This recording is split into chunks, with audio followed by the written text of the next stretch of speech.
What's up, everyone? Charles Jamabe here, answering another viewer question. This question was submitted to me by Ethan on Instagram, and Ethan says, "Hey, I recently dreaded my hair a couple of months ago, and now my hair has become really frizzy with lots of loose hair. I've been using a crochet hook and interlocked with the dreads, but they're still messy. Any tips on getting them as neat as yours?" Well, yeah, Ethan, I got a couple tips.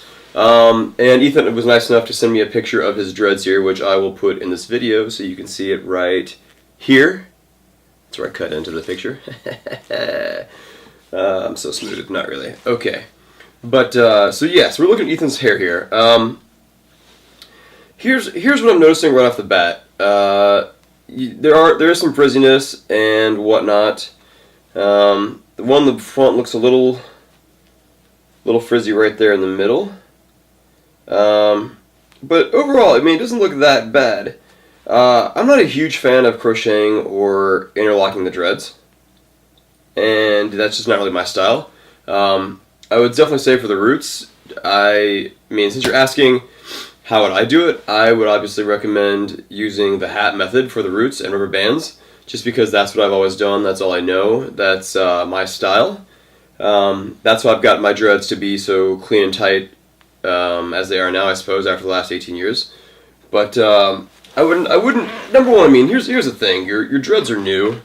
They're still relatively only a few months old, so dreads can take up to a year and a half, 2 years sometimes to mature to become kind of tight and clean. However, along the way, just because your dreads are maturing doesn't mean that you shouldn't be doing work along the way to help them mature and become the dreads you want.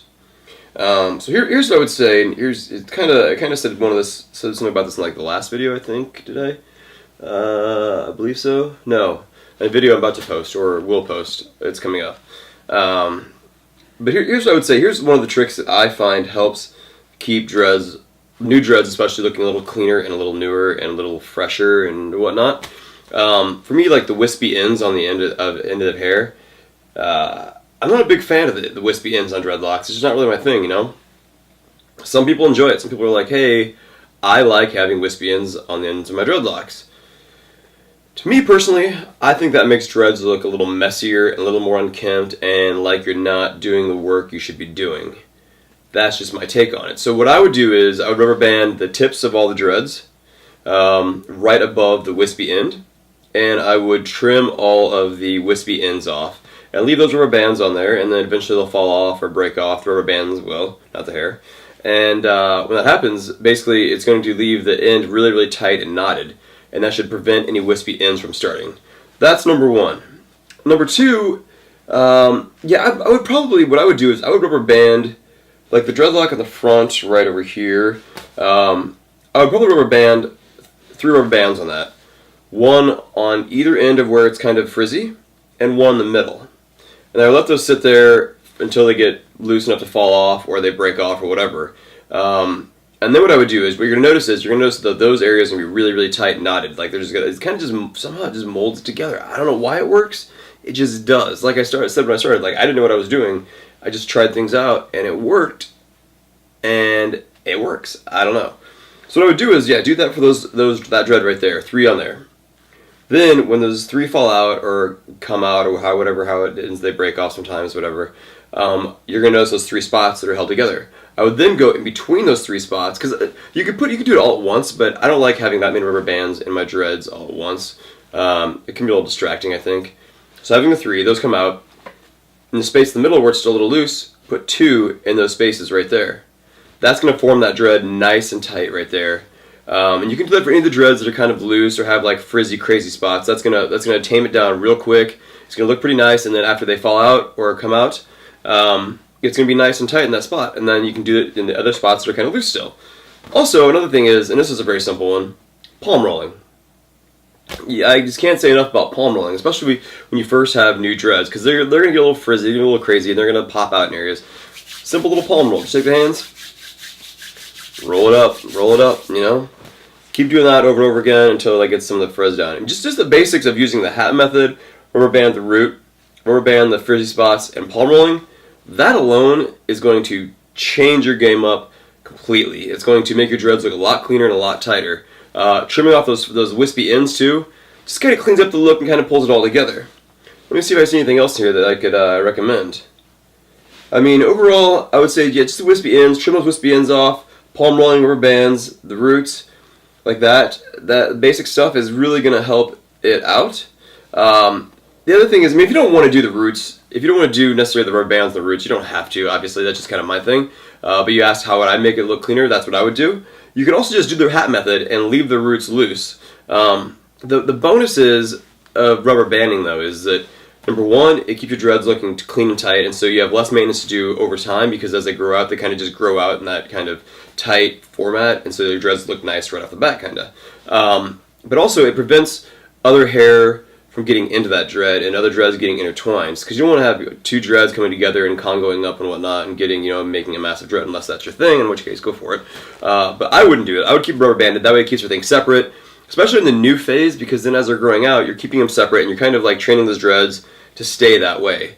Occasionally, like in mine, I'll find that I've neglected one spot or one dread, and I'm taking hair from that, and when I'm doing my hat method, I'm taking hair from a smaller dread and putting it into a bigger dread, so I'll re-separate that a little bit, and I'll rubber band that again back together with both dreads back together, and that kind of keeps them separate, and that helps me regrow the dread the way I want, and keeps everything nice and tight and clean.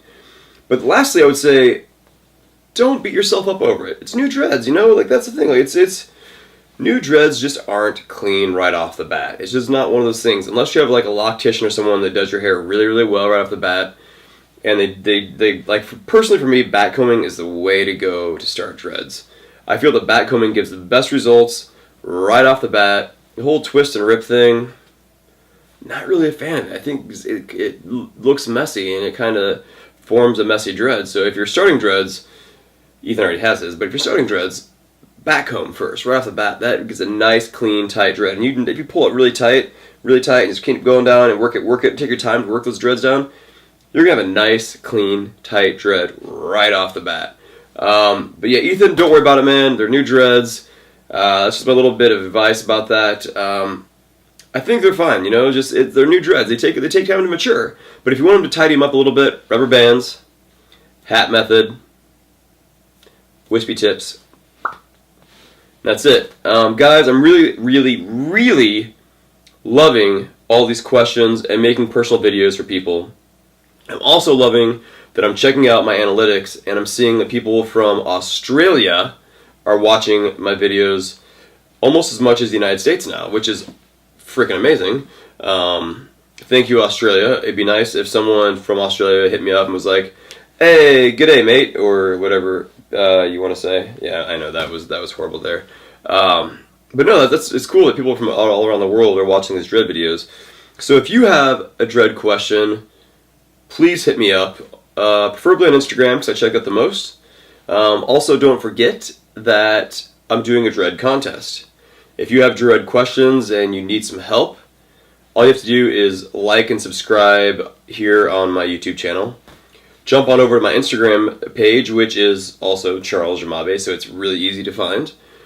Subscribe there, or follow, I guess it is on Instagram. Follow on Instagram. Comment down below on my photos, "Hey, I found you on YouTube, and I'm going to enter you into the contest."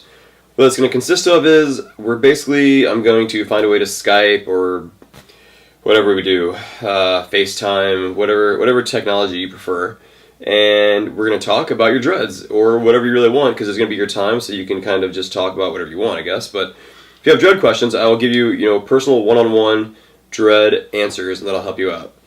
Also, I'm thinking about starting my own website. I have a website for my photography already. I don't have one for my dreadlocks, and people have mentioned in the past, like, why don't you have a page or something dedicated just to your dreads? I don't know. I just don't. But I'm considering doing it. So if that's something you're interested in, let me know. Comment down below or message me, however you want to do it. And yeah, I'll work on that if that's a thing that people want to see. As always, you can email me at charlesjamabe@gmail.com. Facebook, Charles Jamabe. Instagram, Charles Jamabe.